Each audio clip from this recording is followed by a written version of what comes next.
1 lower limit minus का cos 0। बस यही करना है हम लोगों को इस पूरे चैप्टर में, गुप्त ज्ञान को ध्यान रखना है। अब क्वेश्चन तो बस यहीं पर अटक जाएंगे, अटकने के बाद आपका 4/3 आंसर आ जाएगा। तो यही रही हमारी आज की कहानी।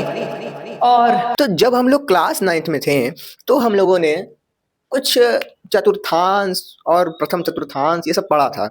मतलब कि हम लोग जब क्लास 9th में थे तो हमारा परिचय सबसे पहले हुआ था कुछ इससे, इस 2 डंडे से हम लोग का परिचय हो चुका था।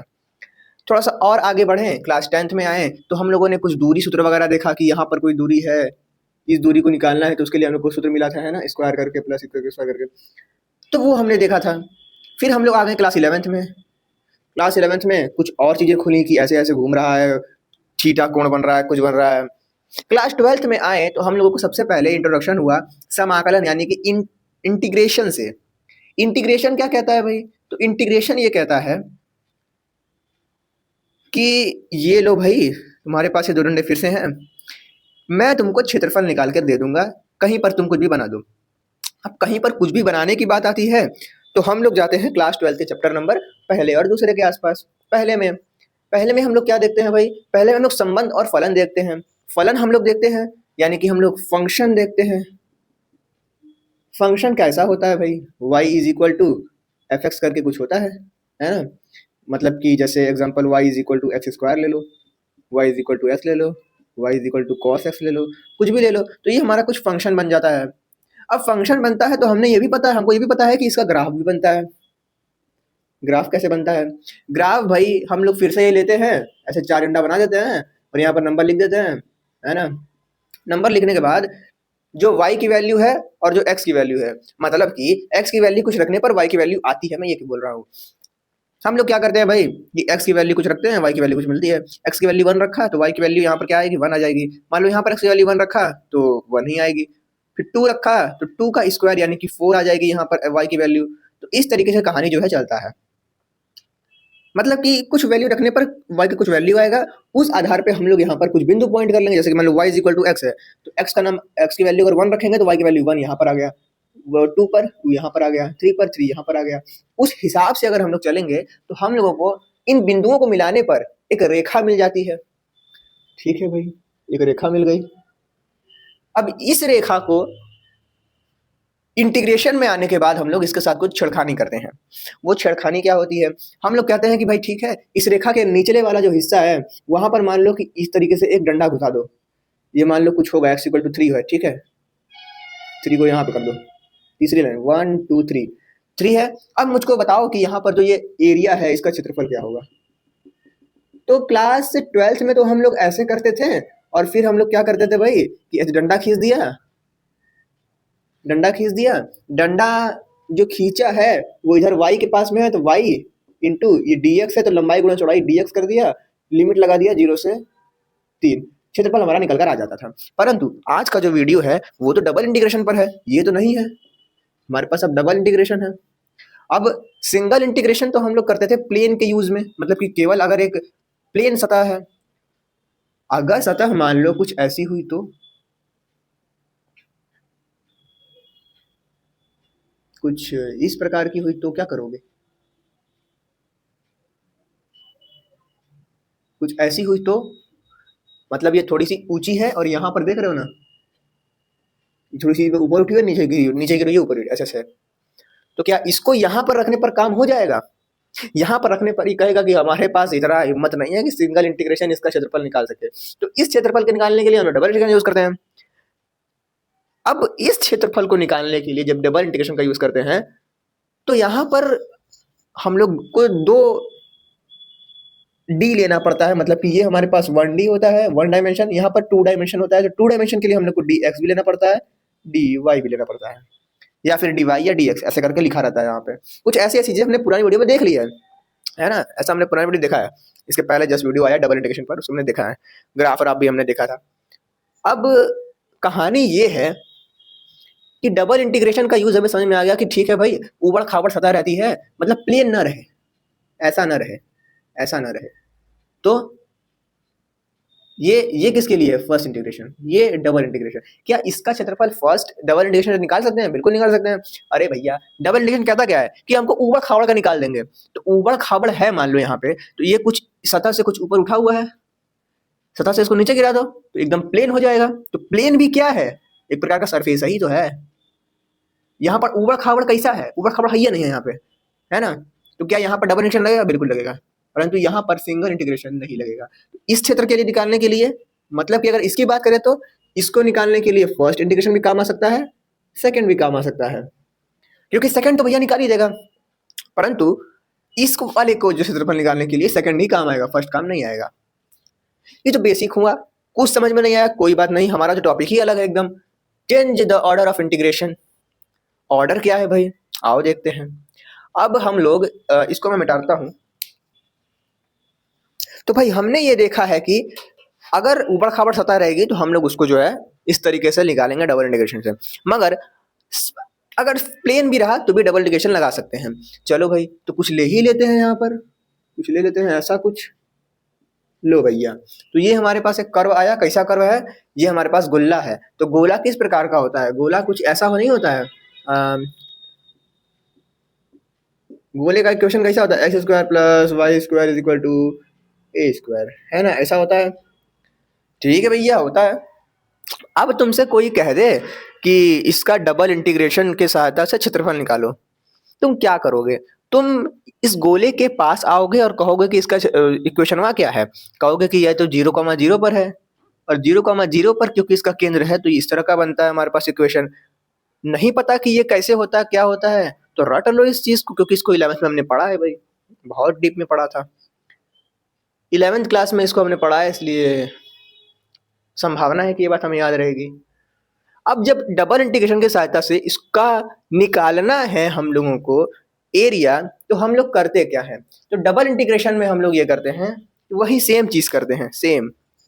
एक लेते हैं डंडा, ऐसे किया, ऐसे किया, ये डंडा है। चलो भाई हमने एक में लिया है ना, तो इस एरिया को हम लोग यहाँ बना देते हैं। कुछ ऐसे निकल रहा है यहाँ पर, कुछ ऐसी चीज है ना ये। ठीक है भाई, ऐसी चीज है। मैं बोल रहा हूँ कि डंडा खींचना है, तो डंडा भी खींच दो यहाँ पे, डंडा भी खींच दो यहाँ पे। ठीक है,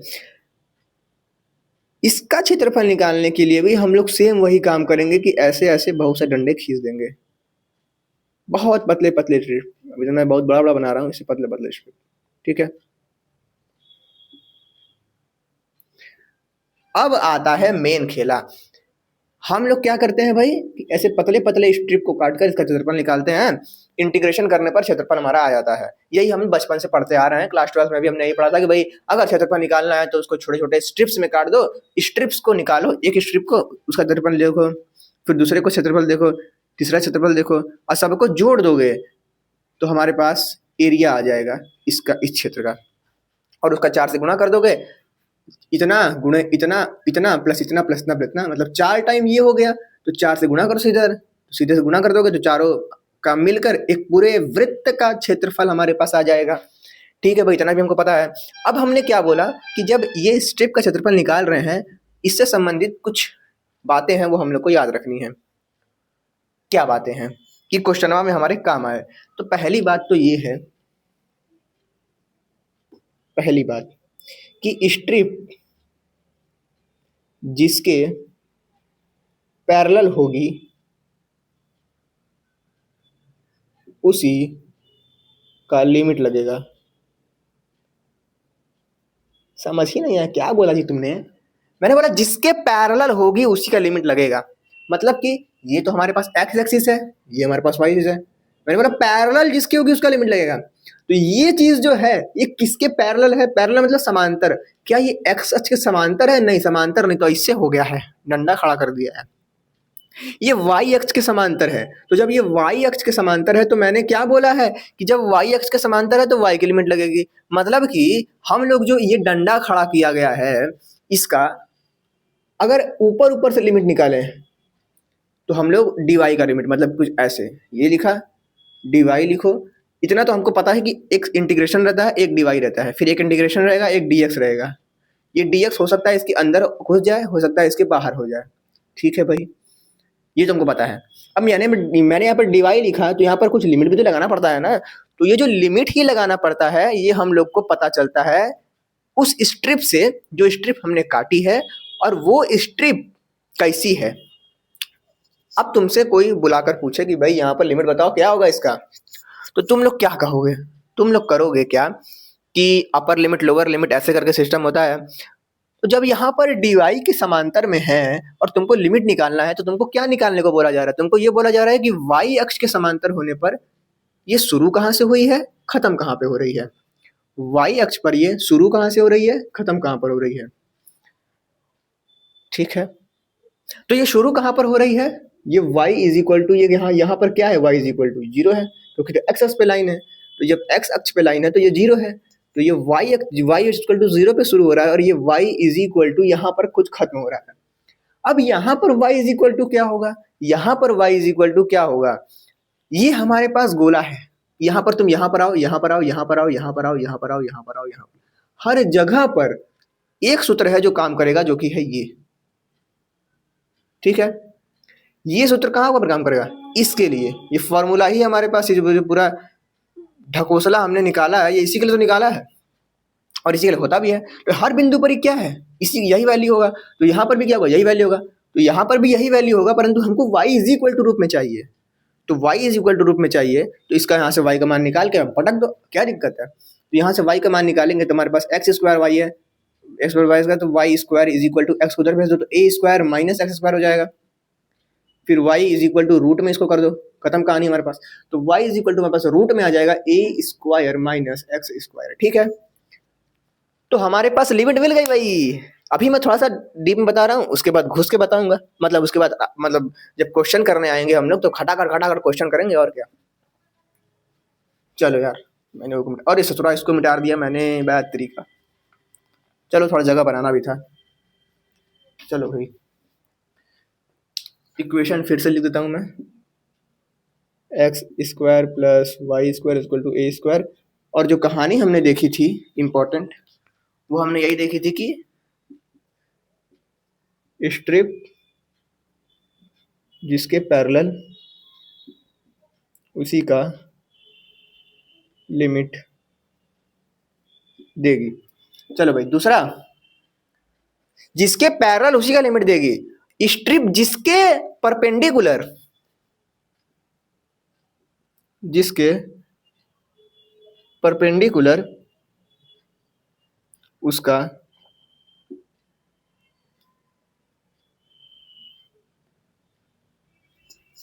लिमिट देगी, और क्या है ना। हालांकि ये अपने हिसाब से मैं सहूलियत के लिए बता रहा हूं, ऐसा लिखना थोड़ा सा गड़बड़ी रहेगा, बट चलो ठीक है। मैंने बोला जिसके परपेंडिकुलर है उसका लिमिट देगी, तो इसके समांतर उसका लिमिट दे दिया। परपेंडिकुलर किसके है, एक्स अक्ष के है। ये लो भाई, एक्स अक्ष के साथ ये इस तरह से बना रही है। तो अब एक्स अक्ष का लिमिट देगी किस प्रकार से, मैं क्या बोलूंगा कि एक्स अक्ष पर लिमिट बताना है, इसका मतलब कि ये एक्स अक्ष पर ये कहाँ कहाँ पर फैली हुई है।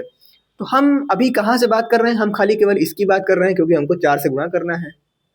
तो तुम ये बताओ कि इतने क्षेत्र में जो ये स्ट्रिप है वो एक्स अक्ष पर कहाँ कहाँ फैली हुई है। तो हमने पहला लिमिट क्या निकाला, dy, जो कि था 0 से root A square minus x square. अब हम लोग निकालने जा रहे हैं dx की लिमिट। x की लिमिट कैसी है भाई, यहां से शुरू है यहां पर खत्म है। ठीक है, यहां शुरू यहां पर खत्म, ऐसी कहानी है ना भाई। अरे भैया जो है, इस डंडे को ऐसे लो, ऐसे ऐसे ऐसे ऐसे काटोगे तो लास्ट छोटा सा एक टुकड़ा बचेगा यहाँ पर, और फिर ऐसे ऐसे ऐसे ऐसे बड़ा टुकड़ा यहाँ पर आएगा। ठीक है, तो एक्स अक्ष पर ये कहाँ से शुरू है कहाँ पर खत्म है, एक्स अक्ष पर ये यहाँ से शुरू है यहाँ पर खत्म है। तो इस पॉइंट को उठाओ, इस पॉइंट को उठाओ। ये पॉइंट क्या है, x इज इक्वल टू क्या है यहाँ पर x इज इक्वल टू क्या है, यहाँ पर x इज इक्वल टू, अरे 0 है। यहाँ पर x इज इक्वल टू, अब देखो भैया, इस इक्वेशन के अकॉर्डिंग ये जो ए है ये होता है हमारे वृत्त की त्रिज्या यानी कि रेडियस। तो ए हमारा कहाँ है, यहाँ पर यही रेडियस है, तो ये हमारा ए है। तो ये हमारा क्या है, ए है, तो एक्स बराबर क्या है, ए है, तो ऊपर क्या लिखेंगे 0 to a, 0 से a तक ये परिभाषित है, 0 से a तक परिभाषित है। अब तीसरा टर्म भी लिख लो, तीसरा जो मैंने बता रहा हूँ मतलब बाबा जी की गोटी, ये लिख लो गुप्त ज्ञान है ये, ठीक है, ये गुप्त ज्ञान है, गुप्त ज्ञान है ये। चलो भाई, तो गुप्त ज्ञान ले लो, तीसरा नंबर का गुप्त ज्ञान, बाहर वाला लिमिट हमेशा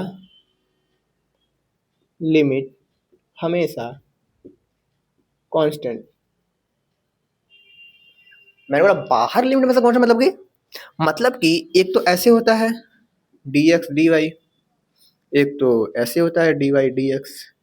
तो बाहर मतलब कि इसको अंदर कर लो, इसको अंदर करो, ये बाहर वाला लिमिट है ना, तो dy का यहाँ पर जो भी लिमिट रहेगा वो 4, 3, 2, 1, 5, 6, 7, 8 ऐसे रहेगा। dx का जो लिमिट रहेगा ये भी क्या रहेगा, बाहर है तो लिमिट क्या रहेगा, कुछ कांस्टेंट टर्म में रहेगा, जैसे कि 0 to 1 कर दो, 4 से 3 कर दिया, 3 से 4 कर दो, मतलब ऐसा तो दिक्कत रहेगा, 3 से 4 कर दो, ऐसा होता है। तो यहाँ पर भी ए क्या है, ए तो कांस्टेंट है ना भाई। कांस्टेंट मतलब कि यहाँ पर अगर कुछ वैल्यू कुछ रहेगा, अरे मतलब वैसे वैल्यू तो बदलेगा नहीं, तो ए तो वैसे भी कांस्टेंट है ना, क्योंकि कहीं पर भी जाओगे ए की वैल्यू तो वही रहेगी, त्रिज्या तो सेम ही है ना, त्रिज्या तो बदलेगी नहीं, है ना। चलो भाई, तो परेशान नहीं कर दूंगा तुमको मैं, सीधे सीधे हम लोग यहाँ पर 0 to a लिख दिए। कंबाइंड फॉर्म में लिखेंगे तो मैंने बोला है कि बाहर क्या रहेगा, कांस्टेंट टर्म रहेगा, तो बाहर हम लोग इसको लिखेंगे 0 to, अंदर किसको लिखेंगे, इसको लिखेंगे 0 to root A square minus x square. क्या मैं अभी तक टॉपिक में आया, change the order of integration अभी मैंने बताया ही नहीं क्या होता है। चलो भाई, अंदर लिखेंगे dy, बाहर लिखेंगे dx, क्योंकि dx का कांस्टेंट है, ये हमारे पास निकल कर आया।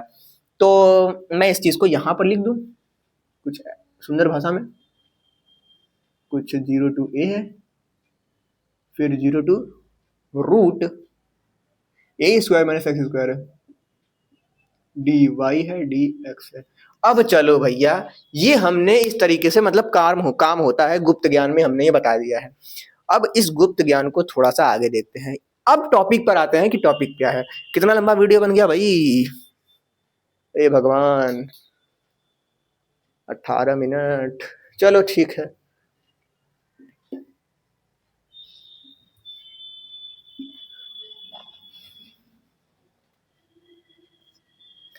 अब देखते हैं कि change the order of integration है क्या। अब चलो भैया, असली कहानी शुरू होगी।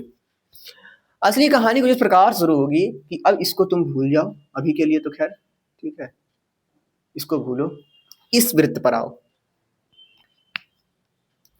एक नया वृत्त बनाते हैं हम लोग, सेम सेम सब कुछ सेम रहेगा, मतलब फॉर्मूला उसका उसका जो कर्व का इक्वेशन है, समीकरण है, वो सब सेम रहेगा। कुछ ऐसे है हमारा कर्व, ठीक है, गोलाकार, और इसका इक्वेशन हमारा पास सेम रहेगा, X square plus Y square is equal to A square, ये है। अब आगे बढ़ते हैं भाई, क्या कहानी हम कह रहे हैं, हम ये कह रहे हैं कि ठीक है भाई, तुमने इसको ऐसे किया था, क्वेश्चन तुमको ये दिया रहेगा, तुमसे बोलेगा इसका ऑर्डर चेंज करो, तो इसका ऑर्डर चेंज करने तुम पहले क्या करोगे, इसका ऑर्डर चेंज करने के लिए तुम पहले ये वक्र बनाओगे ऐसे गोल करके। ऑर्डर चेंज करने का मतलब कि पहले तुमको ये निकालना पड़ेगा ऑर्डर है किस तरीके का। तो तुम ये देखोगे कि भाई 0 to ये है, तो 0 to तुम ये करके ऐसे डंडा खड़ा कर दोगे, मगर तुमसे क्या बोला जा रहा है, ऑर्डर चेंज करो। ऑर्डर चेंज करने का मतलब है कि जिस प्रकार से हम लोग पहले इसको एक खड़ी लेते थे, इसको ऐसे ऐसे करके फैलाते थे, ऐसे ऐसे करके फैलाते थे, इसको उलट दो, मतलब कि अब जो कहानी ऐसे ऐसे होती थी, अब वो ऐसे ऐसे होगी,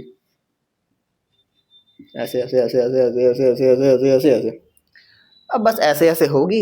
लिमिट लगाना मैंने बता ही दिया है कि इस तरीके से निकालना है कि भाई कहाँ कहाँ जाके खत्म हो रहा है लिमिट, और किसके परपेंडिकुलर है, किसके समांतर है, किसके किसके लंब पर है, यानी कि किसके पैरेलल है, किसके परपेंडिकुलर है। इसी हिसाब से हम लोग देख के जो है बता देंगे कि क्या कहानी है लिमिट की। तो क्वेश्चंस में हमको करना क्या है, क्वेश्चंस में कुछ नहीं करना है, क्वेश्चंस में हम लोग को बस ऐसे ग्राफ बनाना है, जो लिमिट दिया हुआ है, मतलब जो भी कुछ भी हमारे पास दिया हुआ है क्वेश्चन में, उसका जो लिमिट दिया हुआ है उसको रखेंगे, और स्ट्रिप को पलट देंगे। यहाँ पर स्ट्रिप पलटते हैं, ठीक है, स्ट्रिप यहाँ पर पलट देते हैं, स्ट्रिप हमने पलट दिया। अब चलो भाई, अब बताना है लिमिट। मैंने बोला जिसके स्ट्रिप जिसके समांतर है उसका लिमिट देगी। चलो भाई, स्ट्रिप जिसके समांतर है उसका लिमिट देगी, जिसके समांतर है उसका लिमिट देगी, ठीक है, जिसके समांतर है, तो ये एक्स अक्ष के समांतर है, एक्स एक्सिस के समांतर है तो उसका लिमिट देगी। तो अब आपके पास प्रश्न क्या रहेगा कि लिमिट जो हमारे पास स्ट्रिप है वो एक्स अक्ष पर कहां से कहां तक फैली हुई है। एक्स अक्ष पर जो लिमिट है, एक्स अक्ष पर जो लिमिट है हमारे पास ये एक्स रहा, ये हमारे पास 0 रहा, 0,0 है, ये रहा एक्स पर कहां से कहां तक फैली है, ये तो हमारे पास ए है ना, तो 0 to a तक फैली है एक्स अक्ष पर, बिल्कुल फैली है भाई। 2 मिनट, चलो। यहाँ पर हम क्या देख रहे थे भाई कि dx का लिमिट हम लेने वाले हैं अभी, और फिर dy का लिमिट लेंगे और फिर यहाँ पर रखेंगे। मैंने बोला जिसके समांतर है उसका लिमिट देगी। हमने यहाँ पर भी देखा था ना, जिसके समांतर उसका लिमिट दे रही थी, तो हमने यहाँ पर चेक किया, यहाँ पर चेक किया y की वैल्यू, हमारे पास ये x है तो ये स्ट्रिप है। अब जिसके समांतर है उसका देगी, तो यहाँ पर चेक करो x का मान, यहाँ पर चेक करो x का मान, निकल जाएगा सब कुछ। यहाँ पर x का मान क्या है, x इज इक्वल टू क्या है, यहाँ पर x इज इक्वल टू क्या है, यहाँ पर x इज इक्वल टू 0 है क्योंकि y अक्ष पर है। यहाँ पर x इज इक्वल टू क्या है, अब वहां पर x इज इक्वल टू यहाँ से निकल कर आएगा √a² - y², ये आ जाएगा आगे पीछे करने पर x का वैल्यू। तो x की वैल्यू यहाँ पर आ जाएगी a² - y²। तो x की लिमिट क्या होगी, 0 to a² - y²। अब dy की देखते हैं, मैंने जिसके परपेंडिकुलर उसका लिमिट बताएगी। चलो भाई, तो ये ऐसे ऐसे ऐसे ऐसे ऐसे करते करते यहाँ पर आएगा लास्ट वाला, ऐसे ऐसे करते करते यहाँ पर आएगा लास्ट वाला, तो यहाँ से शुरू होकर यहाँ पर खत्म हो रहा है। तो ये क्या है, यहाँ पर x इज इक्वल टू क्या है, एक तरीके से देखा जाए तो यहाँ पर y इज इक्वल टू क्या है, और यहाँ पर देख लो y इज इक्वल टू क्या है, क्योंकि यहीं पे खत्म हो रहा है। तो यहाँ पर तो y is equal to a है, यहाँ पर y इज इक्वल टू 0 है, क्योंकि ये x अक्ष पर है, तो 0 to a हो जाएगा वो dy का। बस यही करना है हम लोगों को इस पूरे चैप्टर में, गुप्त ज्ञान को ध्यान रखना है। अब क्वेश्चन करने का तरीका क्या रहेगा, पहले तो हम लोग क्या करेंगे भाई, मैं गुप्त ज्ञान में ही लिखूंगा इस चीज को, मैं डालता हूँ पहले तो भाई क्वेश्चन सॉल्व करने पर हम लोग आएंगे और change the order of integration हमको बोला जाएगा, तो हम सबसे पहले हम लोग ग्राफ बनाएंगे, ठीक है, लिमिट देखकर ग्राफ बनाओ, लिमिट देखकर ग्राफ बनाओ, ठीक है भाई, ग्राफ बन गया, ठीक है। उसके बाद हम लोग को क्या करना है, स्ट्रिप पलटना पड़ेगा। क्या करना पड़ेगा भाई, स्ट्रिप पलट दो, स्ट्रिप पलटो। चलो भाई, अब परपेंडिकुलर और जो इस समानांतर ये सब ध्यान रखना है, ठीक है, गुप्त ज्ञान हमने पहले देख लिया वो सब चीज। तीसरा हमें क्या करना है, स्ट्रिप पलटो, लिमिट रखो, आंसर निकालो, ठीक है, लिमिट रखो, आंसर निकालो। तो ये कहानी हमारे गुप्त ज्ञान की। आओ क्वेश्चन शुरू करते हैं, क्वेश्चन क्या कह रहा है हमारे पास। चलो, तो क्वेश्चन हमारे पास क्या कह रहा है, क्वेश्चन कुछ ये है। तो सबसे पहले तो गिवन हमारे पास क्या है, मैंने बोला लिमिट देखकर ग्राफ बनाओ, तो लिमिट पहले देखो, तो पहले लिमिट देखना पड़ेगा पहले। तो यहाँ पर ये क्या है, ये क्या है, इसको पहले हम लोग इस क्वेश्चन को ध्यान समझेंगे, है ना। एग्जाम में भी दोनों ही क्वेश्चन आए हुए कहीं नहीं है हमारे पास, महात्मा गांधी काशी विद्यापीठ में, बट फिर भी e⁻x है, ई है। चलो भाई इसको देखते हैं, 1 में log y है, इसको सॉल्व करते हैं।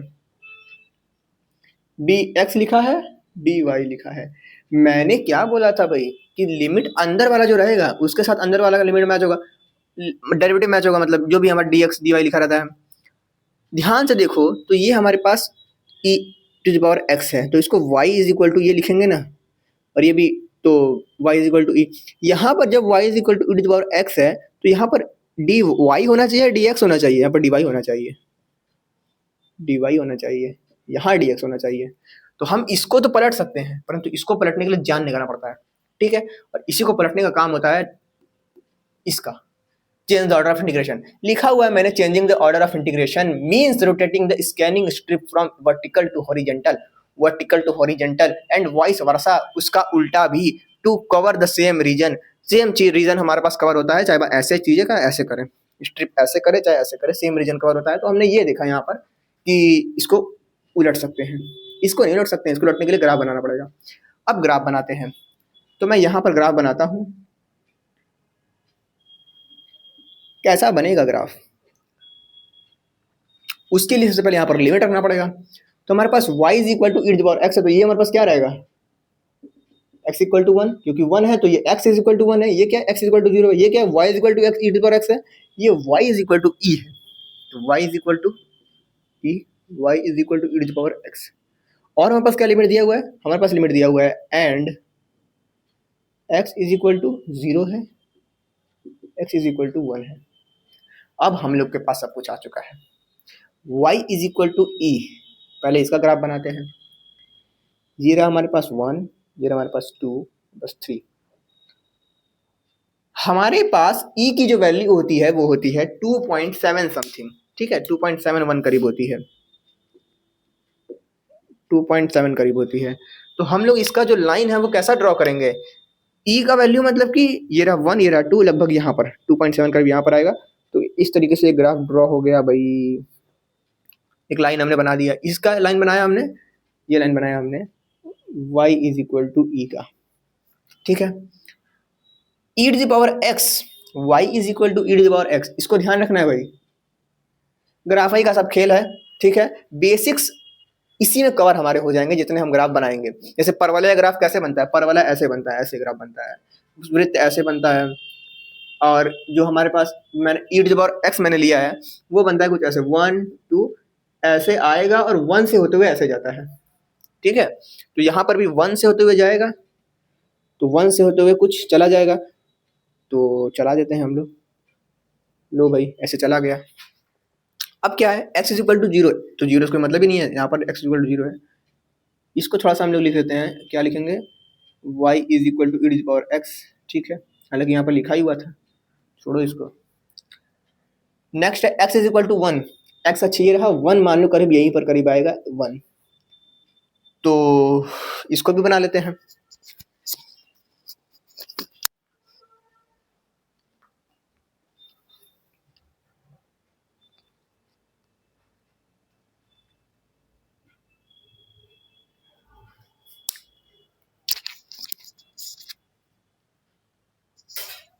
तो लो भैया मैंने यहाँ पर इस ग्राफ को बना दिया है कुछ इस तरीके से। अब हम लोग को करना क्या बोला है कि भाई निकालो हमारे पास क्षेत्रफल वगैरह जो होता है, तो एक स्ट्रिप काटने के बोला है, तो स्ट्रिप कैसे काटेंगे भाई, यहाँ पर y इज इक्वल टू इतना है, यहाँ से यहाँ तक जा रहा है, तो यहाँ से यहाँ तक जा रहा है, इसका मतलब किसके पैरेलल होगा, ये हमारे पास y के पैरेलल एक बनाया है पहले, तो पहले क्या है y के पैरेलल में है सब कुछ, y के पैरेलल में है। तो जैसे ही हमने ये देखा कि हमारे पास क्वेश्चन जो है अंदर वाला जो है वो y के पैरेलल में है, और जैसे हमको ये पता चल गया कि पैरेलल में है, जैसे उसको हम लोग उल्टा कर देंगे, मतलब कि पैरेलल में था अब ऐसे कर देंगे, बस हमने नब्ज पकड़ ली है, कहानी अब हो जाएगा हमारा। ये जो टर्म है ना इसको हम लोग थोड़ा सा ध्यान रखेंगे और इसको बनाना है, इस क्वेश्चन को सॉल्व करते वक्त ये बनाना है, यहाँ पर जगह नहीं है इसलिए मैं इसको यहाँ पर बनाया हूँ, ठीक है। तो चलो शुरू करते हैं। तो भाई अब ये हमारे पास आ गया, अब बस लिमिट रखते हैं। लिमिट रखने से पहले हम लोगों को कुछ चीजें लिखनी पड़ेंगी, ये ग्राफ ये लिखेंगे कॉपी में, फिर इस ग्राफ को यहाँ पर बनाएंगे, फिर नीचे हम लोग लिखेंगे बढ़िया बढ़िया से। क्या लिखेंगे हम लोग, भाई लिखेंगे कि हमने ऑर्डर को चेंज कर दिया है bye changing the order of integration, ठीक है। क्या लिखेंगे, by changing the order of integration, changing the order of integration, by changing the order of integration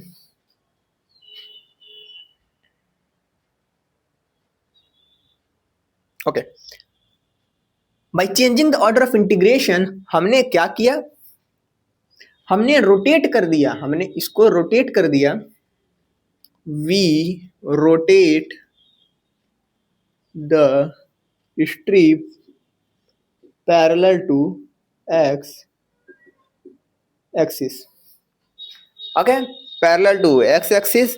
then हमारे पास जो लिमिट आ रही हैं, then the limit is, then the limit of x, then the limit of y, ये दो चीजें लिखेंगे, रखेंगे, आंसर आएगा यहाँ पर। ठीक है, चलो यार, तो लिमिट रखा जाए, लिमिट मैं रखूंगा लाल पेन से। x की लिमिट क्या आएगी भाई, जिसके पैरेलल उसकी लिमिट, ये रहा x, ये रहा y, तो पैरेलल जिसकी लिमिट बताएगा, जिस अक्ष के पैरेलल है वो उसकी लिमिट बताता है। तो यहाँ पर बताओ और यहाँ पर बताओ कि x इज इक्वल टू क्या है। यहाँ पर x बराबर क्या है भाई, 0 है, तो ये कहानी एक हो गया।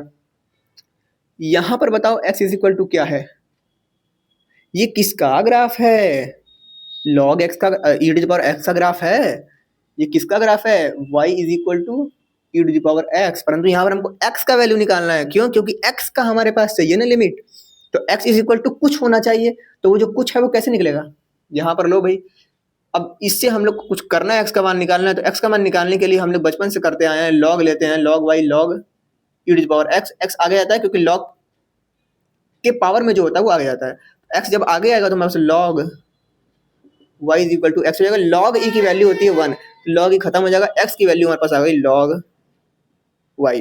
ऐसा ही हम लोग को लिखना भी है, ठीक है, एग्जाम में क्या करना है भाई, 0 टू log y जा रहा है, log y, ठीक है, y की लिमिट कहाँ जा रही है, y ये रहा, परपेंडिकुलर है, ठीक है, y पर कहाँ से कहाँ तक है, y पर ऐसे ऐसे करते करते करते यहाँ पर लास्ट वाला आएगा, एक स्ट्रिप, एकदम छोटा सा स्ट्रिप आएगा, करते करते करते करते एक बड़ा सा स्ट्रिप आएगा इस लाइन पर, है ना, हालांकि मैं बनाऊंगा नहीं, गंदा लगेगा देखने में, तो हमको इतना पता चल गया कि y की लिमिट जो आएगी वो कुछ यहाँ इस वाले पॉइंट से यहाँ तक आएगी, ये पॉइंट क्या है, 1 है, तो 1 से शुरू होगी, इतना तुमको पता है, 1 से शुरू होगी और कुछ ऐसे करते करते करते करते यहाँ पर आएगी, यहाँ पर y का वैल्यू क्या है, y की वैल्यू e है, तो e लिख देंगे, अरे मिल गई, क्वेश्चन बन गया हमारा, और क्या, ये कांस्टेंट है तो बाहर हम लिखेंगे इसको कुछ ऐसे 1 टू e, फिर ये हमारे पास log y मतलब चर है यहाँ पर, तो इसको ऐसे लिखेंगे, क्वेश्चन उतारो सेम, क्वेश्चन क्या है, 1/log y है, 1 में log y है, तो थोड़ा सा ऐसे लिखो, log, ये किसका लिमिट है, ये लिमिट है x का, dx अंदर, ये लिमिट है y का, तो dy बाहर, ठीक है, तो कुछ ये हमारे पास आ गया। अब कुछ नहीं करना है, बस हम लोगों को हमारा इंटीग्रेशन कर देना है, इंटीग्रेशन करेंगे तो हमारे पास क्या आएगा, इतने टर्म का इंटीग्रेशन करेंगे, तो इतने टर्म का करेंगे तो 1/log y है, तो 1/log y जो है, 1/log y, हाँ 1/log y जो है वो ध्यान से देखो कांस्टेंट है, क्योंकि dx है, dy मतलब कि ये पूरा कांस्टेंट है, बड़ा ध्यान रखना है यहीं पे हम लोगों को, ये चीज हम लोग को समझ जाते हैं तो हमारा पूरा काम जो है वो हो जाता है, क्या कि dx यहाँ पर है तो यहाँ पर जो dx वाला जो टर्म होगा उसी का हम लोग इंटीग्रेशन करेंगे ना, इधर y है मतलब कांस्टेंट है, और कांस्टेंट करते हैं तो हम लोग क्या आता है, अगर हम लोग कांस्टेंट का करते हैं तो उसके साथ बस वेरिएबल एक गुणा हो जाता है, x साथ गुणा हो जाएगा, ठीक है, अगर हम लोग इंटीग्रेशन करेंगे किसका, k का, तो आता है हमारे पास के एक्स, ठीक है, के एक्स प्लस सी, तो यहाँ पर हम लोग क्या करेंगे, यहाँ पर भी 1/log y है, तो 1/log y इंटू एक्स कर देंगे, यहाँ पर भी क्या है, इंटू एक्स हुआ है, समाकलन करने पर dx ऑफ h, सेम चीज है, मतलब पढ़ा है हमने, ये सब चीजें पढ़ाई है, कोई बहुत भारी चीज है नहीं, हमने पढ़ा ये चीज, ई है, क्या हो गया हमारे पास, x/log y, ठीक है, x/log y, limit 0 to log y dx, sorry dy है, ठीक है, dy है। चलो भैया, ग्राफ बनाना बहुत जरूरी है एग्जाम में भाई, नंबर नहीं मिलेगा,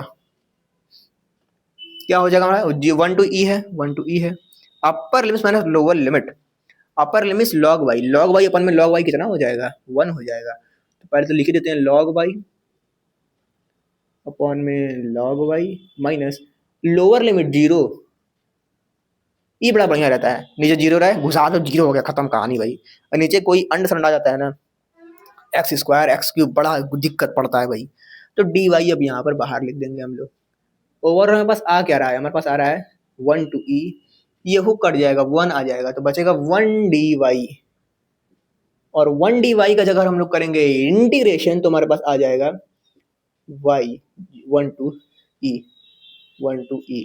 फाइनल आंसर हमारा upper limit minus lower limit करेंगे तो आ जाएगा हमारे पास upper limit minus lower limit करने पर e माइनस 1। ठीक है, upper limit minus lower limit. चलो भाई, तो ये क्वेश्चन हमने देखा, ये हमने ग्राफ देखा, इसको मैं मिटा दूंगा, इसको मैं शॉर्ट में यहाँ पर अगर बना दूं तो बना दूं, बन सकता है मेरे हिसाब से, तो यहीं पर बना देता हूँ, क्योंकि जगह देखो बहुत कम है, किल्लत है जगह की मतलब। लो भाई, यहाँ से एक ऐसे गया, एक ऐसे गया और एक ऐसे आया, ठीक है, और हमने स्ट्रिप लिया है कुछ ऐसे, ये हमारे पास 1 है, तो स्ट्रिप रही, ठीक है। और बाकी चीजें आप लोग लिख लेना, y इज इक्वल टू ई है, ये y इज इक्वल टू जो भी चीजें मतलब अपना लिख लेना, ठीक है। तो ये ग्राफ रहा। अब इस क्वेश्चन को देखते हैं हम लोग, इसको मिटाता हूं मैं।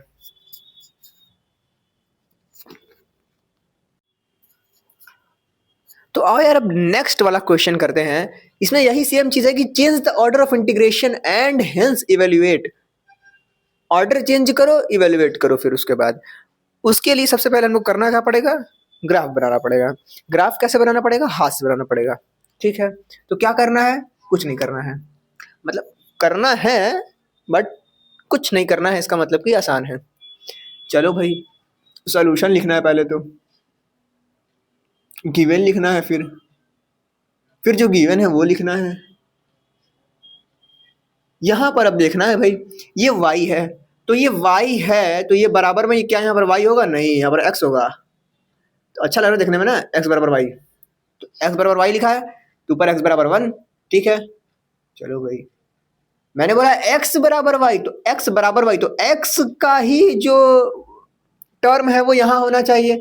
यहाँ पर तो dy है, तो नहीं, उसको आगे पीछे हम कर सकते हैं, तो dx को इधर ला, dx उधर ला, dy को उधर चले जाओ, तो ऐसा सिस्टम है। तो ये क्या है हमारे पास, x is equal to y and, या फिर ऐसे कॉमा लगा देता हूँ, x इक्वल टू 1, और हमारे पास क्या है, y इज इक्वल टू, ये x है तो ये भाई y इज इक्वल टू 0 होगा। ऊपर वाला इधर वाला जो इंटीग्रेशन है, इस पर y is equal to 0, y is equal to 1।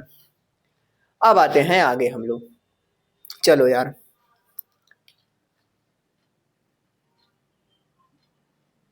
मैंने बोला पहले क्वेश्चन देखो ग्राफ बनाओ, है ना।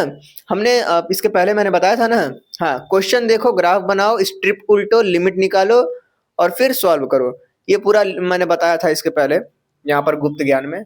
तो पहले अब ग्राफ बनाते हैं। ग्राफ बनाने के लिए हमको ऐसे लाइन खींचना पड़ेगा भाई, ठीक है, लाइन खींचना पड़ेगा। तो कुछ ऐसे रहा, एक ऐसे रहा, लो भाई, तो इस तरह से हमने लाइन खींच दिया। अब क्या करना है, रखो जो निकालना है, x is equal to Y. X is equal to Y का तो ग्राफ भाई इतना प्यारा ग्राफ है कि हमने इसको कई बार देख लिया है, सीधे जाता है ना। पुरानी वीडियो की बात करें, अभी भी मैंने कुछ वीडियोस में बताया है, सो ये तुमको पता है कि भाई ये सीधे लाइन जाता है एक्स इक्वल टू वाई का ग्राफ, ठीक है। कहोगे कि एग्जाम में तो याद ही नहीं रहेगा एक्स इक्वल टू वाई, तो भाई ये सब तो मतलब समझ जाओ, थोड़ा मतलब ध्यान दे दो कि भाई x is equal to Y मतलब कि सीधे ग्राफ जाएगा। नहीं आएगा तो फिर वही लेकर बैठोगे, x की वैल्यू 1 रखो, y की वैल्यू 1 रहेगा, तो x की वैल्यू 2 रखो, y की वैल्यू 2 आएगी, फिर 3 रखो 3 आएगी, फिर ऐसे प्लॉट करो तो ऐसे सीधे लाइन जाएगा, फिर सीधे लाइन जाएगा तो सीधे स्ट्रेट लाइन बन जाएगा, और फिर हमारा आंसर आ जाएगा। आंसर कैसा आएगा, ऐसा आएगा, मतलब ऐसा कर्व बनेगा हमारे पास, आंसर मतलब कि कर्व, सो कर्व ऐसा बनेगा। अब हम लोग को क्या करना है, x इक्वल टू 1 लिखा है, तो 1 मान लो कि कुछ यहाँ मान लो 1 है, ठीक है। सो x इक्वल टू 1 मतलब कि सीधी लाइन, x इक्वल टू 1, लो भैया x इक्वल टू 1 हमने बना दिया, ठीक है। अब बोला है y इक्वल टू 0, तो y इक्वल टू 0 तो यहाँ पर आ जाएगा, y इक्वल टू 1 मतलब कि लगभग यहाँ पे, ठीक है। चलो भाई, तो ऐसे जा रहा है, ऐसे जा रहा है, और इसकी वैल्यू कितनी है हमारे पास, ये हमारे पास है, ये हमारे पास है x इक्वल टू 1, ये हमारे पास है y इज इक्वल टू 1। तो इसे हमने करना है। अब हम लोग को क्या देखना पड़ता है, हम लोग को देखना पड़ता है कि अंदर कौन सा है टर्म और उसके साथ क्या है। अंदर है हमारे पास x वाला टर्म dx है, ठीक है, ये उल्टा कर सकते हैं इसको, तो यहाँ पर dx ही आएगा, इसको मैं ऐसे कर दूं, dx लिख दूं इसको यहाँ पे, क्योंकि इसको पलट सकते हैं। तो क्वेश्चन हम लोग को भुलवाने के लिए देता है कि थोड़ा आदमी जो है गुस्साए भुलाए जो है ना, तो भुलवाने के लिए हम लोग को लिखा रहता है dx इधर रहेगा, dy इधर रहेगा। चलो भाई, तो जब dx अंदर है तो हमको इससे पता चलता है कि x के समांतर रेखा खींची गई है। x के समांतर रेखा मतलब कि स्ट्रिप खींची गई है, पहले ऐसे स्ट्रिप खींची गई है, और जैसे ही हमको पता चला कि क्वेश्चन में जो दिया हुआ है उसमें x के समांतर रेखा खींची स्ट्रिप खींची हुई है, वैसे ही हम लोगों को ऑर्डर चेंज करने के लिए इसको खड़ा कर देंगे। हमको पता चल गया अंदर वाला कि dx है, dx यानी कि x के समानांतर, समानांतर मतलब पैरेलल, तो हमको इसको ठीक उल्टा कर देना है, हमारे पास सब कुछ हो जाएगा। इसको मैंने उल्टा कर दिया, ठीक है, ये लाइन लग रही है। चलो यार, तो कुछ इस टाइप का हमारे पास आ जाएगा। स्ट्रिप हमारे पास आ चुका है, अब बस लिमिट रखना है, तो शुरू किया जाए लिमिट रखना। तो जो पंचायत यहाँ पर मैंने लिखा है ना, by changing the order of integration, यहाँ पर लिखना पड़ेगा हमको। तो by changing the order of integration, changing the order of integration, by changing the order of integration we rotate the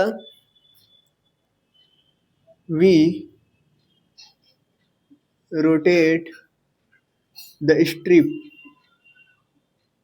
we rotate the, कहाँ गया, we rotate the strip। यहाँ पर मैंने किसके पैरेलल किया, x अक्ष के पैरेलल किया। यहाँ पर हमने किसके पैरेलल किया, तो हमने y अक्ष के पैरेलल किया। तो हम अब देखो भाई, एग्जाम में क्या करना है, एग्जाम में दिमाग तो काम करेगा नहीं, y अक्ष एक्स, तो यहाँ पर तुमको जो दिख रहा है वही लिख दो। हमको y अक्ष के पैरेलल दिख रहा है तो यहाँ पर पैरेलल लिख दो। तुमको ये x अक्ष के परपेंडिकुलर दिख रहा है तो परपेंडिकुलर टू x एक्सिस लिख सकते हो, है ना। तो जो मन सो लिख दो, पूछा हूँ लिख दो, सही रहना चाहिए बस। तो हम लिख देते हैं भाई parallel to y axis, then the limit of x, then the limit of x, then the limit of y। x और y की लिमिट किस प्रकार से होगी, अब हम लोग को देखना है भाई। मैंने बोला x की लिमिट किस प्रकार से होगी, तो देखा जाए। चलो भाई, x अक्ष पर ये रहा, यहाँ पर हमने बहुत सारी स्ट्रिप खींची, ऐसे है, ऐसे ऐसे है, ठीक है। ये रहा x एक्सिस, ये स्ट्रिप ऐसे ऐसे ऐसे ऐसे ऐसे ऐसे ऐसे ऐसे ऐसे, एकदम लास्ट वाली स्ट्रिप यहाँ पर एकदम आएगी ना जीरो पर, ठीक है। तो शुरुआत तो जीरो से ही होगा x का, लास्ट स्ट्रिप जीरो पे, तो जीरो से कहाँ तक जाएगा, जीरो से जा कहाँ तक रहा है, यहाँ तक जा रहा है, 1 तक। x, अरे भैया जहाँ तक जा रहा है वहां पर x की वैल्यू कितनी है, इस लाइन पर x की वैल्यू क्या है, 1 है ना, तो 1 लिख दिया मैंने, ठीक है। अब y की लिमिट निकालनी है, तो y के पैरेलल है, तो यहाँ पर y की वैल्यू बताओ, यहाँ पर y की वैल्यू बताओ।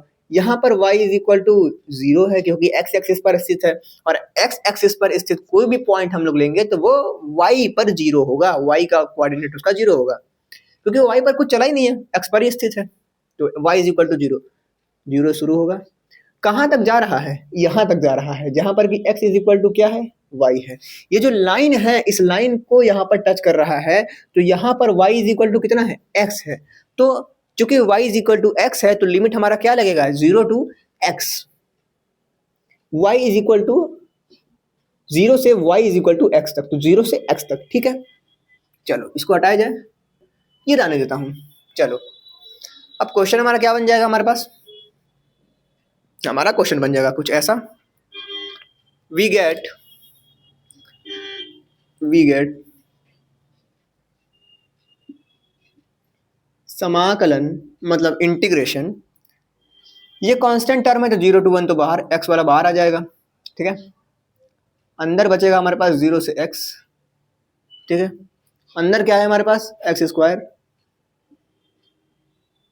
Cos x square minus x y d y d x. बोलोगे डी वाई डी एक्स कैसे आया, तो भाई डी वाई यहाँ पर y is equal to x, y is equal to x, तो y का y से कनेक्शन, फिर इसका इससे कनेक्शन, यहाँ पर भी हम लोग उसको देख सकते हैं, ठीक है। यहाँ तक समझ में आ चुका है हम लोग को। अब एक स्टेप और आगे जाना है, तो हम लोग सबसे पहले अंदर वाले को करते हैं। तो पहले अंदर वाले को करा जाए। अंदर वाले को मैं करता हूं, इसको करना है डी वाई के सापेक्ष, डी वाई के रेस्पेक्ट में we integrate this respect to d y. अगर हम लोग ध्यान से देखें तो एक्स स्क्वायर इस डी वाई के लिए क्या टर्म होगा, कांस्टेंट टर्म है भाई, हमने 55 में पढ़ा है पिछली वीडियोस में कि डी वाई के सापेक्ष अगर एक्स स्क्वायर का कर रहे हैं तो कांस्टेंट होगा। अगर वाई होगा तो वाई का तो करना पड़ेगा, वाई कांस्टेंट नहीं लेंगे क्योंकि वाई का डी वाई है तो वाई से ही यहाँ पर कुछ होगा। कॉस एक्स स्क्वायर है, अभी तक खानी ठीक है, माइनस है सही है, एक्स है ठीक है, वाई आ गया, वाई से ही, वाई के आने से ही ये पूरा टर्म हमारे पास इंटीग्रेबल हो गया, मतलब कि हमारे पास y के आ जाने पर अब हम लोग को dy के सापेक्ष इस पूरे का इंटीग्रेशन करना पड़ेगा। ये तो भैया कांस्टेंट रहेगा, मस्त रहेगा, बाहर निकल जाएगा, ठीक है। तो एक्स स्क्वायर को हम लोग पहले बाहर निकाल दें या फिर बाहर निकाल देते हैं, चलो भाई, क्योंकि कांस्टेंट है। कॉस इतना का करेंगे तो क्या हो जाएगा, अब देखो इसमें थोड़ा सा खेला है, हमने बचपन में पढ़ा है भाई कि cos A x plus B का अगर इंटीग्रेशन हम लोग को करना हो, लो लाइट चला गया, cos A x plus B का इंटीग्रेशन अगर करना हो हम लोगों को तो वो इंटीग्रेशन आता है साइन ए एक्स प्लस बी, और एक्स का गुणांक नीचे आ जाता है, ठीक है, एक्स का गुणांक नीचे आ जाता है। मैं थोड़ा सा यहाँ पर कुछ इंतजाम कर दूं, चलो भाई थोड़ा सा रोशनी आएगा, चलो तो भाई तो कुछ इस तरीके से है, चलो ठीक है। तो घुसाते हैं ना, कॉस है तो साइन हो जाएगा, ये x क्या है, ये b की तरह है ना, b की तरह है, तो सेम चीज उतारना है हम लोग को, x square minus x y जो रहेगा नीचे वहां क्या आ जाएगा, मैंने बोला x का गुणांक नीचे आ जाएगा, तो यहाँ पर वेरिएबल क्या है, y है ना, तो y का गुणांक नीचे आ जाएगा, तो y गुणांक क्या है, माइनस का x है, तो माइनस का x नीचे आ जाएगा, ठीक है। बाहर dx चलता रहेगा, लिमिट लग जाएगा 0 to x, ठीक है। चलो भैया, क्योंकि हमने y के सापेक्ष या y के रेस्पेक्ट में जो भी हमारा कर्म कांड है वो किया है, इसलिए हम लोग क्या करेंगे, इसलिए हम लोग ये करेंगे, क्या करेंगे, इसलिए हम लोग y की जगह पर x रखेंगे, y की जगह पर 0 रखेंगे, तो इंटीग्रेशन 0 to 1 एक्स स्क्वायर, अंदर क्या बचा, इसको तो बाहर निकाल दो, कोई मतलब का है नहीं, एक्स स्क्वायर सॉरी मतलब x जो है, कट पिट के कहानी आगे बढ़ेगी। अंदर जो हमारे पास साइन एक्स वाला जो है देखते हैं, sine x square minus x into upper limit x minus sine 0 रखेंगे यहाँ पर तो क्या हो जाएगा हमारे पास, sine x square minus x into 0, ठीक है। चलो भाई ये हो गया, आगे बढ़ते हैं। कटेगा, कटने के बाद एक एक्स एक्स कट जाएगा, बचेगा माइनस का एक्स, माइनस का एक्स को बाहर निकाल दो, नहीं माइनस का बाहर मत निकालो यार, दिक्कत हो जाएगा, डीएक्स चल रहा है यहाँ पे, माइनस का एक्स को अंदर ही रहने दो अभी के लिए, 0 to 1 क्या चल रहा है अंदर, यहाँ पर देखते हैं, x square x square x square x square गया, माइनस करने पर खत्म हो गया, मतलब कि यहाँ पर एक्स स्क्वायर लिखा है, माइनस का एक्स इंटू एक्स है, ये मिलकर एक्स स्क्वायर हो गया, कुछ इस तरीके से एक्स स्क्वायर एक्स गया, 0 बचा, साइन 0 0, तो ये कहानी 0 तो हो गया हमारे पास 0, तो ये क्या हो गया हमारे पास, बचा हमारे पास क्या, मतलब माइनस का साइन, अरे इसलिए लिखो ना यार, साइन, ये तो खत्म हो गया ना 0 से, तो ये बचा साइन एक्स स्क्वायर, तो लिखो साइन एक्स स्क्वायर, ठीक है, और लिखो डी एक्स। चलो भाई आगे बढ़ते हैं, अब ऐसे करते हैं, 0 to 1 करते हैं, चलो भैया, माइनस माइनस मिलकर खत्म हो गया, x into sine x square बचा।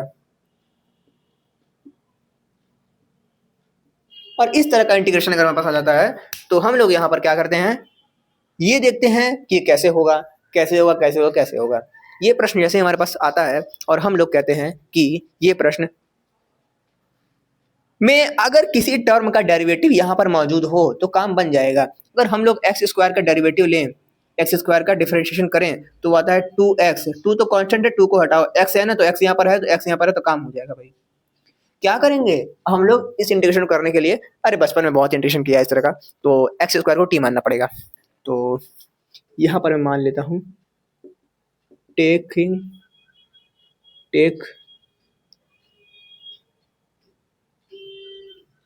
X square is equal to T.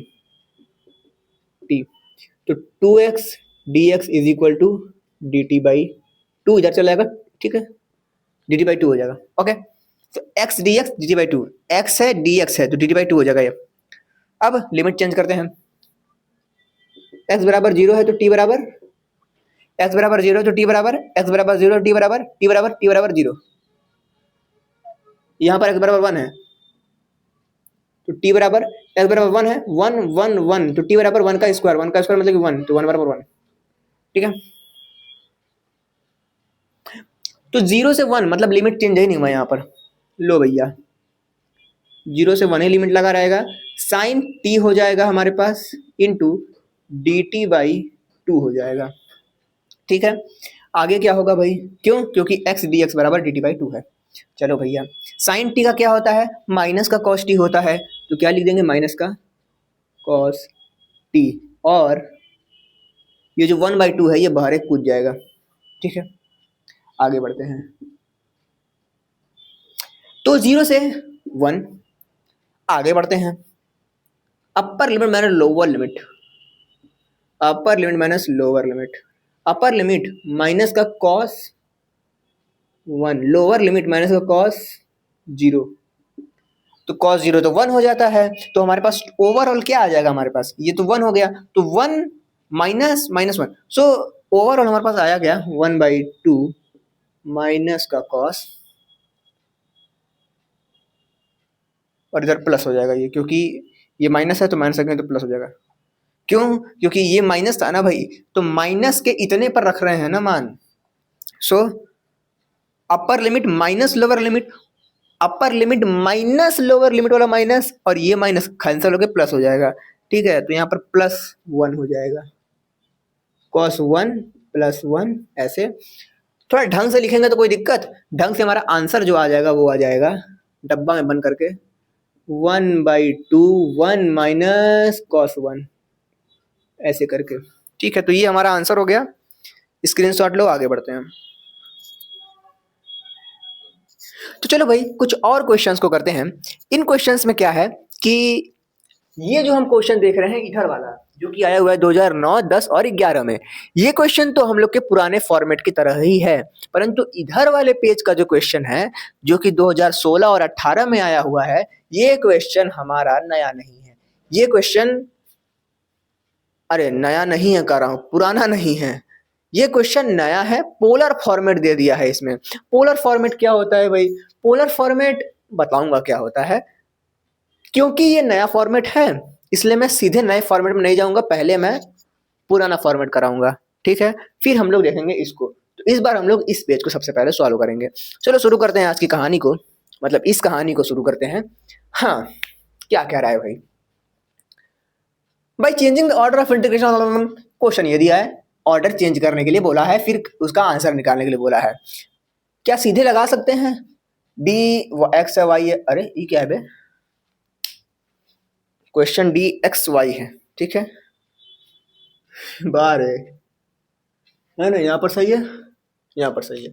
चलो तो यहाँ पर डी एक्स वाई है, तो इसको देखते हैं क्या है, सॉल्यूशन लिखते हैं पहले, तो उसके बाद कहानी देखेंगे। मैंने बोला कि ऐसे सॉल्व कर सकते हैं कि भाई यहाँ पर x है तो x मतलब कि इधर x तो नहीं रहेगा, क्योंकि यहाँ पर x है तो x और x क्या है, दुश्मन है, ठीक है।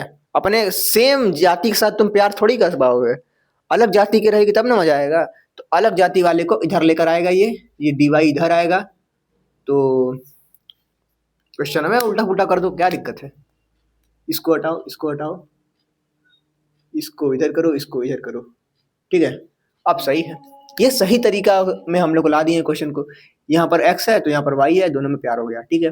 चलो भाई, अगर हम लोग ऐसे dy के सापेक्ष इसको सॉल्व करने जाएंगे, जान निकल जाएगा काका। 1/y है, फिर e माइनस का y है, सिंगल u इंटू v लगाना पड़ेगा, बड़ा दिक्कत होगा। सो वो सब भाड़ में जाए, हम लोग को तो ऑर्डर ही चेंज करने के लिए बोल दिया है। ऑर्डर चेंज करने के लिए मैंने बोला है पहले ग्राफ बनाना पड़ता है। तो जब ऑर्डर चेंज करने के लिए पहले ग्राफ बनाना पड़ता है तो लाइन खींचना पड़ता है, ठीक है। रफली ग्राफ बनाया जाए, यहाँ पर रफली ग्राफ बनाया जाए, ऐसे ही उल्टा सीधा, ठीक है। चलो भैया, क्या क्या दिया है वो लिख लेते हैं। गिवन, गिवन, चूंकि यहाँ पर y है तो यहाँ पर ये दोनों लिमिट किसकी होंगी? y की होंगी। तो y is equal to x दिया हुआ है, y is equal to infinity दिया हुआ है, and x is equal to 0 दिया हुआ है, x is equal to infinity दिया हुआ है। इतना तो हमको हर क्वेश्चन में लिखने आ चुका है। अब यहाँ पर देखते हैं, y is equal to x की लाइन ऐसे जाती है, जन्म जन्म का साथ हमने इसको देखा है, ये ऐसे लाइन जाती है। y is equal to infinity कहाँ पर जाएगा? ये रहा y इन्फिनिटी, एकदम खत्म, चलता रहेगा, ठीक है भाई। x इज इक्वल टू 0 कहाँ पर है? ठीक है भाई। x is equal to infinity कहाँ पर है? इधर है, ठीक है भाई। अब कहानी आगे बढ़ती है। हम लोग देख रहे हैं कि हम लोग की स्ट्रिप कैसे ली जा रही है। क्वेश्चन में पहले स्ट्रिप ली कैसे जा रही है? x से इन्फिनिटी जा रही है, y is equal to x से y is equal to x, ये रहा लाइन। ये क्या कर दिया रे मैं? हाँ, तो ये जो हमारे पास y is equal to x, ये लाइन है हमारे पास। से y is equal to infinity, से y is equal to infinity के बीच हम लोग ले रहे हैं स्ट्रिप अपना। कहाँ? इसको ऐसे करो, इसको यहाँ पे ब्रैकेट लगाओ। इतनी चीज को देखोगे तो तुम अपना जो क्षेत्रफल है, जो अपना एरिया है, वो कहाँ से कहाँ तक लोगे? वो लोगे इससे y is equal to infinity, y is equal to infinity, y is equal to x से y is equal to infinity तक। तो y is equal to infinity ऊपर जा रहा है, ये रहा x, तो इसके और इसके बीच का क्षेत्रफल आ रहा है, मतलब कि हमारे पास कुछ ये रीजन आ रहा है, ये रीजन आ रहा है, ठीक है, ये जहाँ पास आ रहा है। चलो भैया, x में क्या बोल रहा है? x is equal to 0, x is equal to infinity. x infinity पर किधर जा रहा है? उधर जा रहा है, चलता रहेगा भाई ये तो कहानी। तो हमारे पास जो काम का रीजन आया, वो आया कौन सा? वो आया ये वाला। तो स्ट्रिप कहाँ लेंगे? यहीं पर लेंगे। तो मानी कि हमारे पास जो बनेगा वो बनेगा कुछ ऐसे ग्राफ, ठीक है, ऐसे ग्राफ बनेगा। ये लो भैया, ये कर दिया हमने। स्ट्रिप लेंगे इस वाले में, क्योंकि यहाँ पर dy के सापेक्ष है, यहाँ पर इंटीग्रेशन, यानी कि dy के पैरेलल है ना, अंदर वाला पैरेलल होता है ना, पुराने क्वेश्चन हमने देखा है। यानी कि इससे हमको पता चल रहा है कि ये वाला जो है, ये लिमिट जो भी है, घंटा लिया गया, कुछ भी लिया गया है, dy के पैरेलल ही स्ट्रिप लिया गया है। मतलब कि कुछ ऐसे स्ट्रिप लिया गया है, ऐसे। मतलब कि इस क्वेश्चन में स्ट्रिप कैसे है? इस क्वेश्चन में स्ट्रिप कुछ ऐसे लिया गया है, यूं, ठीक है। स्ट्रिप ऊपर चला जा रहा है अनंत तक, ले भैया। क्योंकि हम लोग को ऑर्डर चेंज करना है तो इस स्ट्रिप को ऐसे कर देंगे। तो हम लोग क्वेश्चन में कैसा स्ट्रिप बनाएंगे? क्वेश्चन में स्ट्रिप बनाएंगे हम लोग कुछ ऐसा, और इसी स्ट्रिप की सहायता से हमारा क्वेश्चन सॉल्व हो जाएगा, ठीक है। बाकी हम लोगों का पास जो लिखा हुआ है, सूत्र वगैरह जो भी हमारे पास है, वो लिख दो भाई। y is equal to x की लाइन है, ठीक है, ये तो x है हमारे पास, ये y है। तो सिस्टम है, तो फिर से वही लिखेंगे, by changing the order of integration we rotate the strip by changing the order of integration, ठीक है। इंटीग्रेशन लिखा है, वो जगह नहीं है उधर। इंटीग्रेशन वी रोटेट, मैं ढंग से ही लिख दूं ना, जरा गंदा लिखने की जरूरत ही क्या है? ऑर्डर ऑफ इंटीग्रेशन, ठीक है। इंटीग्रेशन मतलब समझ रहा हूँ, ऊपर एन लिख दिया तो सन, मतलब we rotate the strip parallel to x axis, x के पैरेलल है ना, पैरेलल इतना कौन एक्स एक्सिस लिखूंगा ना यार मैं, ठीक है। देन द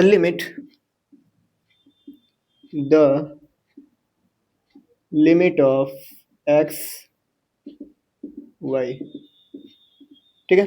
चलो भाई, एक्स की लिमिट क्या है, क्योंकि एक्स ससुर का नाती, क्योंकि एक्स अक्ष के पैरेलल है तो हम लोग इसको देखेंगे, हम लोग इसको देखेंगे, है ना।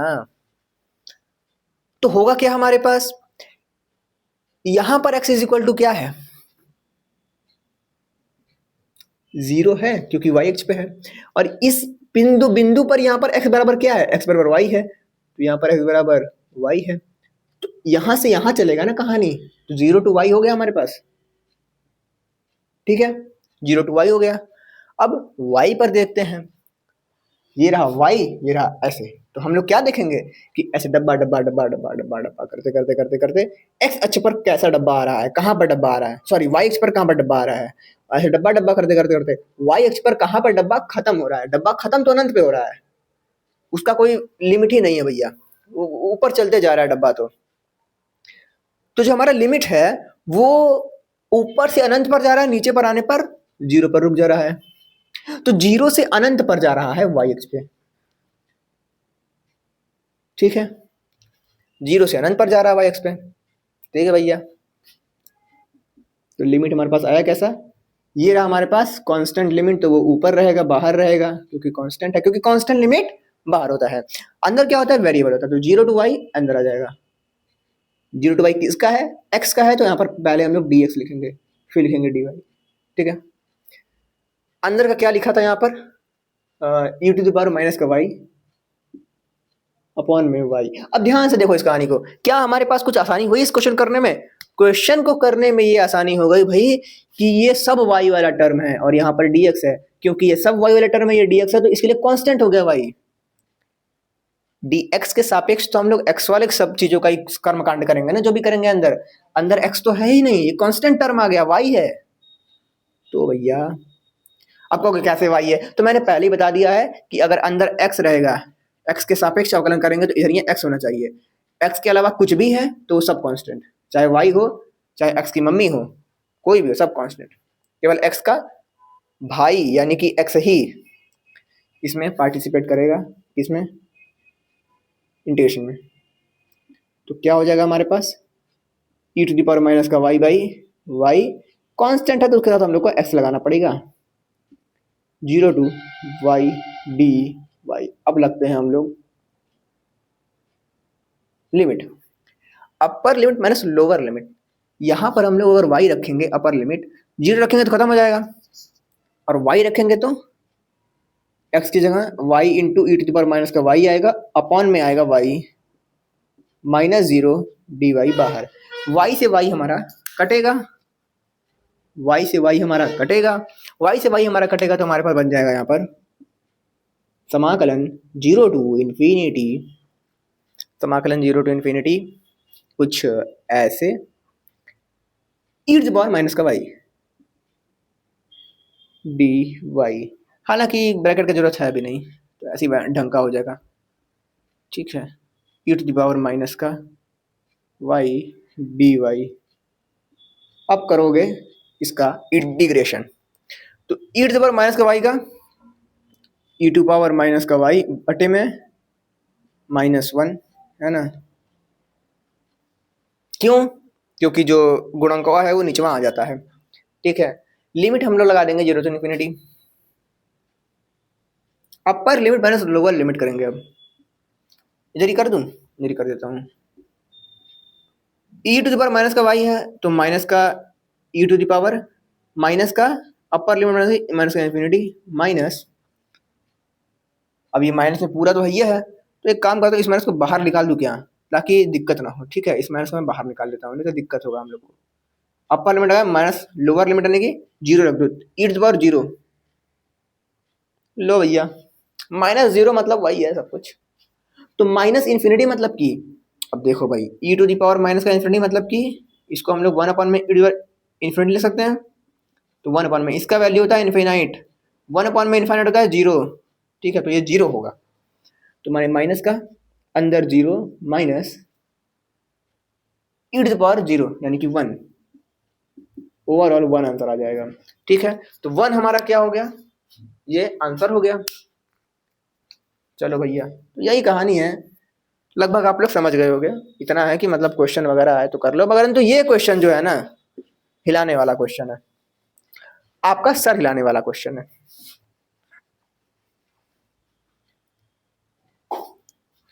देखते हैं भाई सॉल्यूशन, पहले क्वेश्चन तो पढ़ लें।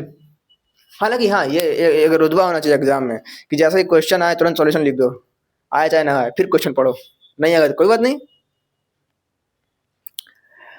ट्रांसफॉर्म द इंटीग्रल इतना bye changing the polar coordinates, यही दिक्कत आ गया यार, चेंजिंग द पोलर कोऑर्डिनेट्स, मतलब कि इसको हम लोग को पोलर फॉर्म में बनाना पड़ेगा।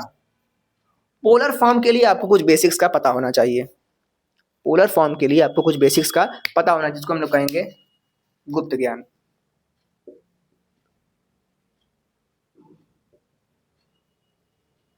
लो भाई गुप्त ज्ञान ले लो। पहला गुप्त ज्ञान, पहला गुप्त ज्ञान, पहला गुप्त ज्ञान, सर्कल का इक्वेशन होता है कुछ ऐसा, x square plus Y square is equal to r square, ठीक है।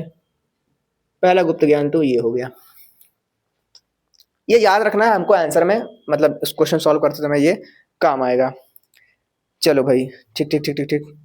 सेकंड चीज, हम लोग को अगर कहीं एक्स लिखा हुआ है तो उसको हम लोग आर साइन थीटा लिख सकते हैं, ठीक है। अगर हम लोग को वाई लिखा है तो उसको हम लोग आर कॉस थीटा लिख सकते हैं, ठीक है। ये भी गुप्त ज्ञान बहुत आवश्यक है। उसके अलावा भी कुछ बचा है, अच्छा उसके अलावा ये बचा है कि अगर हमारे पास डी एक्स डी वाई लिखा है तो उसको हम लोग r into d r d theta लिख सकते हैं। तो ये गुप्त ज्ञान हम लोग इस प्रश्न को हल करने के लिए यूज करेंगे, ठीक है। और भी कुछ गुप्त ज्ञान बचा है तो मैं इसको देख लूं।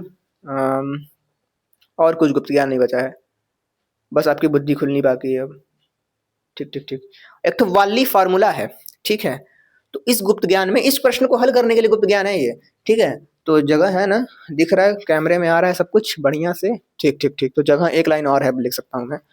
तो integration of cos n d cos n theta d theta is equal to हो जाएगा हमारे पास, अगर मान लो cos 3 लिखा हो तो, ठीक है, n लिखूंगा झंझट पड़ जाएगा। मान लो अगर 5 लिखा है तो क्या होगा, ठीक है। अगर 5 लिखा है तो हम लोग लिखेंगे ऐसे, ठीक है, ऐसे करेंगे, लिखेंगे ऐसे ही कर दो, क्या दिक्कत है। 5 लिखेंगे 4, फिर लिखेंगे 3 गुणा गुणा, फिर लिखेंगे 2 और बस खत्म कहानी, ठीक है। यही करना है हम लोग को, तो इसको ऐसे कर सकते हैं, ठीक है। मतलब कि जो 5 है तो ऐसे ऐसे करके कम करके आगे पीछे करके इसका इंटीग्रेशन हम लोग कर सकते हैं। अगर यहाँ पर 0 टू पाई बाई 2 दिया हो तो एक ढकोसला हो गया पूरा उसी में, मतलब हटाओ इसको, वाली फार्मूला बाढ़ में जाए। हम लोग इसको यहाँ लिख लेते हैं, वालीज क्या कहते हैं भाई, integration of 0 to pi by 2 cos cube theta d theta लिखा है, तो हम लोग इसको क्या कर सकते हैं, हम लोग इसको कर सकते हैं 3 2 है 3 2, बस खत्म कहानी। अबे यार खत्म, 3 2, ओके, तो बस हो गया। इसको थोड़ा सा हम लोग को ध्यान रखना है कि अगर 3 का ऐसे करके कुछ एसोसिएशन बनता है कि 0 टू पाई बाई 2 है और कॉस की पावर कुछ दिया हुआ है, तो कॉस का पावर लिखो, फिर उससे छोटा वाला उसके ऊपर, फिर छोटा उसके नीचे, फिर ऊपर छोटे, फिर छोटे छोटे छोटे करके, ठीक है। तो इन गुप्त ज्ञान को यूज करके यहाँ पर लगाते हैं। हम लोग लिखेंगे वी नो दैट, हम लोग को पता क्या क्या है, हम लोग को गुप्त ज्ञान पता है, इसी गुप्त ज्ञान को यहाँ पर लिखेंगे, we know that, we know that x square plus Y square equal to r square. समीकरण नंबर 1 डाल दो, कुछ भी डाल दो, ठीक है, डालना तो पड़ेगा भाई, क्योंकि यही तो हमारा जीवन का उद्देश्य है।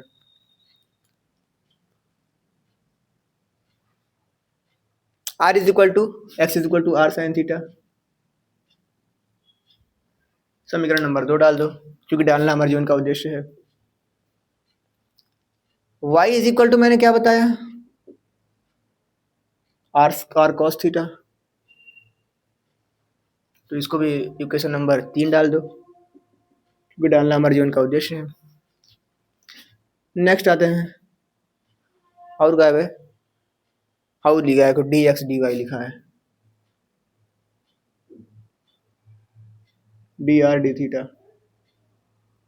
इसको भी इक्वेशन नंबर 4 डाल दो, क्योंकि आपको पता है 2016-18 में आया हुआ क्वेश्चन है। अब हम लोग असली मैदान में उतरते हैं, लिमिट देखते हैं। लिमिट ये तो भाई कांस्टेंट टर्म्स है, कुछ मतलब है नहीं इससे, ठीक है। ये जो हम देख रहे हैं ना, ये चीज इसको लिखते हैं, और ये चीज क्या है, एक्स एक्स में है, तो ये जो एक्स एक्स है ये किसके बराबर होगा, वाई के बराबर होगा, है ना, क्योंकि एक्स के बराबर ये तो होगा नहीं, मजा नहीं आएगा देखने में।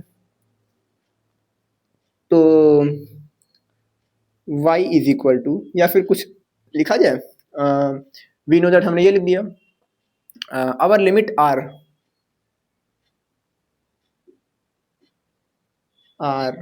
कुछ तो लिखना पड़ेगा ना, तो अच्छा लगता है देखने में, सीधे लिख दोगे तो मजा नहीं आएगा। आवर लिमिट्स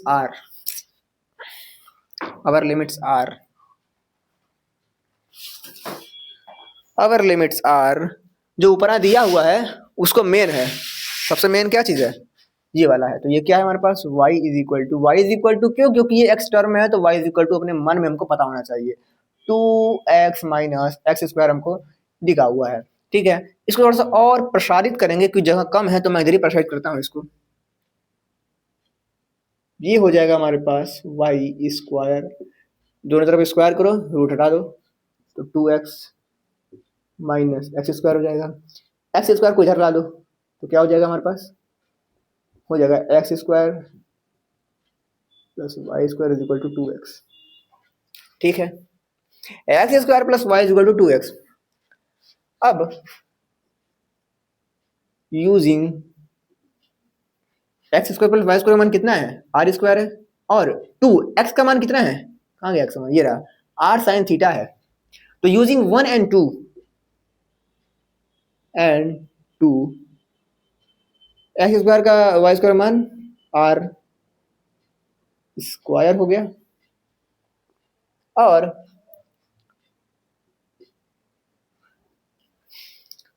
टू एक्स का मान 2r साइन थीटा हो गया, 2r साइन थीटा हो गया, 2r का मान ये हो गया। ध्यान से देखो इस इक्वेशन को, स्क्वायर से एक r से एक r गया, बना क्या हमारे पास बना r is equal to 2 sine theta, okay, r is equal to 2 sine. अबे मिस्टेक हो गया रे, r कॉस होता है, बेहतरी का कॉस होता है भाई, यहाँ साइन होगा, ओ भाई मिस्टेक हो गया, तो वो साइन होगा भाई, इसको ध्यान रखना है, बेहतरी का। यहाँ पर भी कॉस, भावनाओं में बह गया मैं भाई, यहाँ पर साइन। अब भाई छोटे छोटे शहरों में ये बड़ी बड़ी गलतियां होती रहती हैं, एससी पीजीसी में एडमिशन लेके जीवन की इतनी बड़ी गलती कर दी, तो ये छोटी मोटी गलतियां तो अब क्या ही मायने रखती हैं। आगे बढ़ते हैं, ये हमारा हो जाएगा आर कॉस थीटा, ये हो जाएगा हमारे पास 2 कॉस थीटा, ठीक है। चलो भैया, अब हमने सब कुछ कर लिया है, लिमिट रख दिया, सब कुछ कर लिया। यहाँ पर हम लोग क्या करते थे, पहले लिमिट करते थे उसका जुगाड़, यहाँ पर लिमिट का जुगाड़ कर दिया। अब हम लोग ग्राफ पे देख लेते हैं क्या है। हालांकि इस क्वेश्चन में ग्राफ बना सकते हो, कोई दिक्कत नहीं है, कुछ ऐसे कुछ ऐसे कुछ ऐसे कुछ ऐसे। यहाँ पर जो ग्राफ है, कहाँ गया ग्राफ, कहाँ गया, ये रहा, इसको ये मेन है, ठीक है। बाकी सब ये तो ये 0 0 खत्म कहानी, ये 2 है तो 1 2 कुछ यहाँ पर आ जाएगा 2, और ये रहा हमारे पास ये 1, ठीक है। तो कौन सी है, हाँ, बाकी सब 0 है। तो ये 1 रहा, ये 2 रहा। थोड़ा सा कुछ ऐसे यहाँ पर रखो बीचों बीच, है ना, लग रहा थोड़ा बड़ा बीचों बीच। चलो भाई, तो ये रहा हमारे पास एक्सिस। क्या करते हैं इसमें? तो भाई लिमिट में हमने तो भाई लिमिट में हमने ये कहानी देख ली कि सब कुछ तो कहानी वैसे ही है। ये एक मेन चीज फंस के आ रही है, जो कि हमारे पास y is equal to root में 2x माइनस एक्स स्क्वायर और y square is equal to 2x minus x square, जो मिलजुल कर हमारे पास y square plus x square is equal to 2x बन के आ रही है। यहाँ पर अगर हम लोग थोड़ा दिमाग लगाएंगे, ग्राफ व्राफ बनाएंगे, तो ग्राफ हमारा कुछ ऐसे बनेगा, नीचे भी ऐसे। हमको केवल ऊपर से मतलब है, नीचे से कोई मतलब नहीं है, क्योंकि लिमिट वहाँ तक है, ये गई ही नहीं है। तो बस इससे हम लोग को मतलब है। और मतलब भी कुछ इस प्रकार से है भाई कि आपकी किताब में तो ड्राइंग बनाया नहीं है, ठीक है, ऐसा कुछ बनाया नहीं है, मैं अपने हिसाब से बना रहा हूँ, तो थोड़ा सा देख लेना इसको।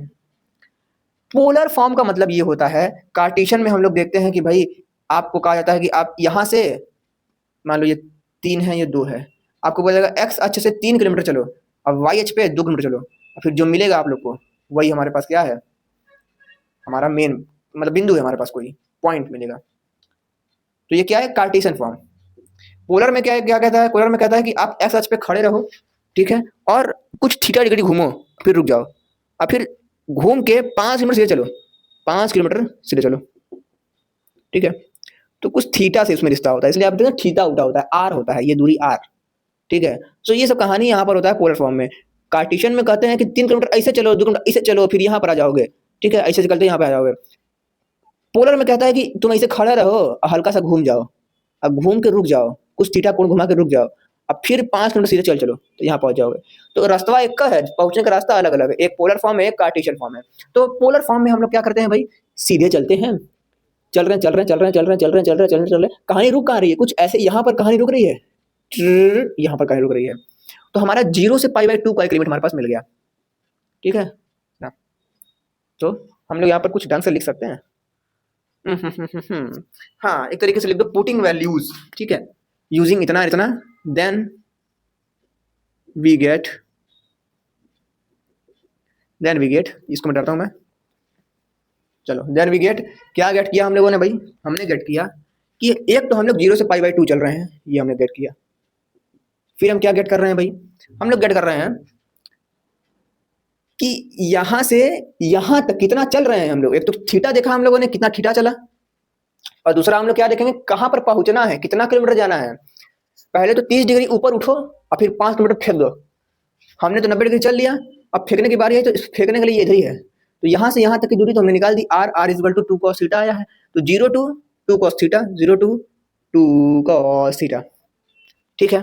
चलो बाकी जो कहानी है ऊपर x है, तो x का तो हमारे पास हो जाएगा, x इज इक्वल टू हमारे पास क्या आ जाएगा, x का मान क्या है भाई, r cos थीटा आ जाएगा।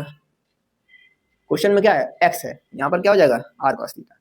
ये क्या है, under root x square plus Y square, तो x square plus Y square कहाँ से, ये रहा हमारे पास, ये तो अंडर रूट यहाँ पर लगाओगे तो आर का वैल्यू आ जाएगा, नीचे आर हो गया, और डी एक्स और डी वाई को आर डी एक्स मतलब लिख सकते हैं आर डी थीटा।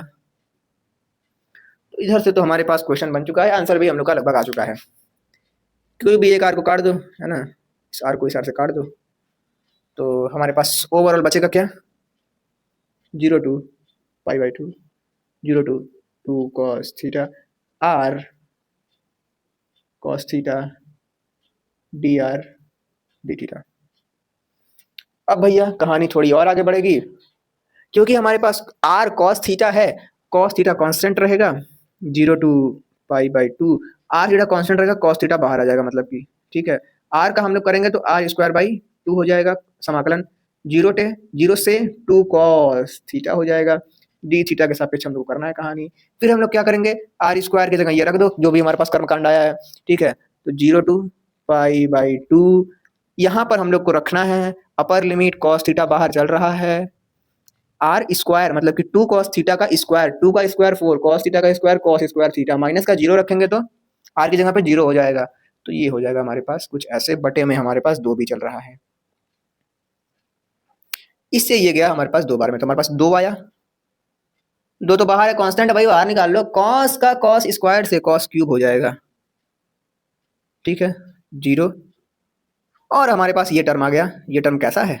गुप्त ज्ञान, गुप्त ज्ञान, गुप्त ज्ञान। तो गुप्त ज्ञान के अंतर्गत हम लोग कह सकते हैं वार्लीज फार्मूला, बाई वार्लीज फार्मूला, वार्लीज फार्मूला हम लोग क्या कहेंगे? 2 बाहर है, इसका क्या हो जाएगा? इस पूरे का वैल्यू 3 है तो नीचे 3, फिर उससे छोटा 2, फिर 1, फिर 1 के छोटा 0, तो वो तो खत्म हो जाएगा कहानी। तो बस यहीं पर अटक जाएंगे। अटकने के बाद हमारे पास 4/3 आंसर आ जाएगा। तो यही रही हमारी आज की कहानी। और change the order of integration में संभावना करता हूँ आपको समझ में नहीं आया होगा। इतना गंदे तरीके से मैंने समझाया है, तो इस बात की पूरी संभावना है कि आपको समझ में नहीं आया होगा। फिर भी मैंने कोशिश की है। कोशिश करने वाले कभी हार नहीं होती। और बिना कोशिश मिलते हैं नेक्स्ट वीडियो में दोस्तों।